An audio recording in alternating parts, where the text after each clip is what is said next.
कापसाचा हंगाम सुरू होऊन आता जवळपास 2 महिने झाले, पण शेतकऱ्यांना अपेक्षित भाव अजूनही नाहीये. कापसाचा भाव अगदी 6,600 रुपयांपासून ते 7,400 रुपयांपर्यंत वेगवेगळ्या बाजारांमध्ये मिळतोय.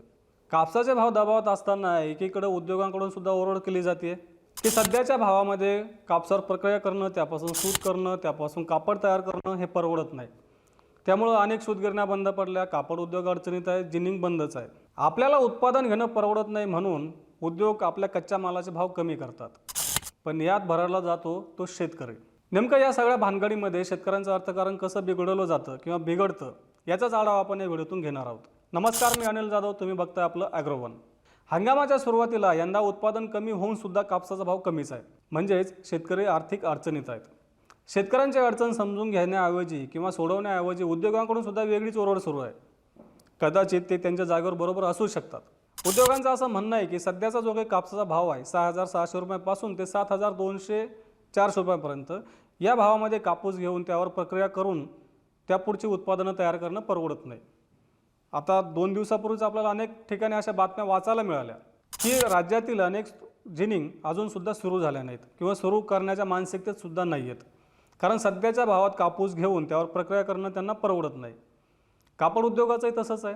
कापड उद्योग दर हंगामामध्ये असाच ओरडत असतो की आम्हाला सुतापासून कापड तयार करणं परवडत नाही, कारण कापड निर्यातीला मागणी नाही, देशांतर्गत बाजारामध्ये सुद्धा मागणी नाही, किंवा कापडाचे भाव कमी झाले. सूतगिरण्या म्हणतात सुताचे भाव कमी झाले, जिनिंगवाले म्हणतात कापसाचे भाव कमी झाले. पण आपली परिस्थिती मांडण्यासाठी पर्याय नसतो तो फक्त शेतकऱ्यांकडं. दर हंगामाच्या सुरुवातीलाच आपल्याला अनेक बातम्या ऐकायला येतात किंवा आपल्यापुढे येऊन आढळतात. ते म्हणजे कापड उद्योग अशी मागणी करतो की सुताचे भाव कमी झाले पाहिजे, कारण सूत ज्या भावात आहे त्या भावात त्यावर प्रक्रिया करून कापड तयार करणं आणि ते विकणं उद्योगांना परवडत नाही, कारण आंतरराष्ट्रीय बाजारात कापडाचे भाव पडलेले आहेत. देशांतर्गत बाजारात कापडाला चांगली मागणी नाही आहे किंवा भाव नाही आहे. त्यामुळे कापड उद्योग काय करतो, सुताचे भाव कमी करण्याची मागणी करतो.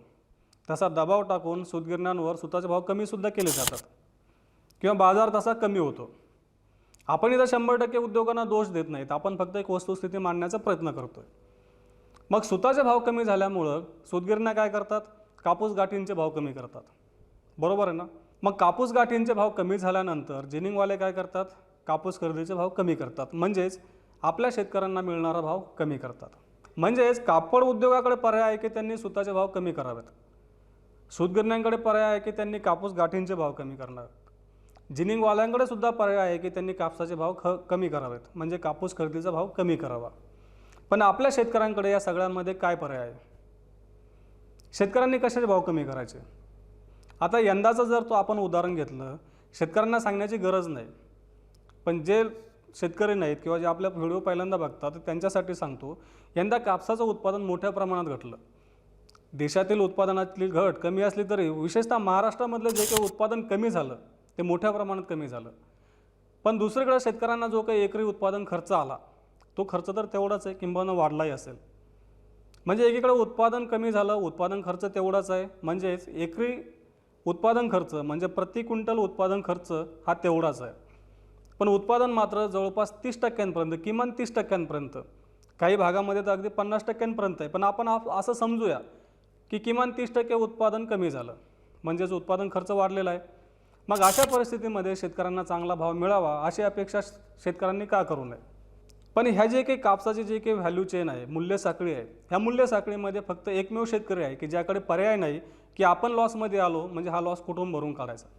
शेतकऱ्यांकडे हा सुद्धा पर्याय नाही की ते बियाण्याचं किंमत कमी करतील, खताची किंमत कमी करतील, पेस्टिसाइड्स म्हणजे जे की आपण कीडनाशकं वापरतो त्याची किंमत कमी करू शकतील किंवा मजुरी कमी करू शकतील की जे आपलं कापूस वेचतात. म्हणजे शेतकऱ्यांना जो खर्च येतो तो द्यावाच लागतो. पण वरचे जे काही मूल्य साखळीमधले वेगवेगळे घटक आहेत, जिनिंग आहेत, सूतगिरण्या आहेत, कापड उद्योग आहेत, हे जेव्हा असं सांगतात की आम्ही अडचणीत आहेत, आम्हाला हे परवडत नाहीत, तेव्हा ते त्यांचा बचाव करण्यासाठी, आपलं नुकसान टाळण्यासाठी आपला जो कच्चा माल आहे त्या कच्चा मालाच्या किमती कमी करतात.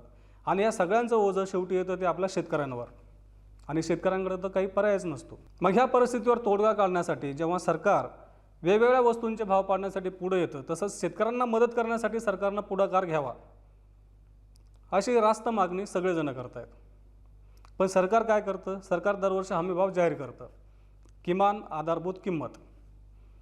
आता ह्या किमतीमध्ये किमान हा शब्द आधीच लागलेला असताना सुद्धा बाजारामध्ये जाणून बुजून मुद्दामून हमीभावाशी तुलना ही बाजाराशी केली जाते. उदाहरण द्यायचं झालं तर यंदा लांब धाग्याच्या कापसासाठी 7,020 रुपये हमीभाव आहे आणि काही बाजारांमध्ये सध्याचा भाव जो आहे तो 7,300 7,400 रुपयांपर्यंत पोहोचला आहे.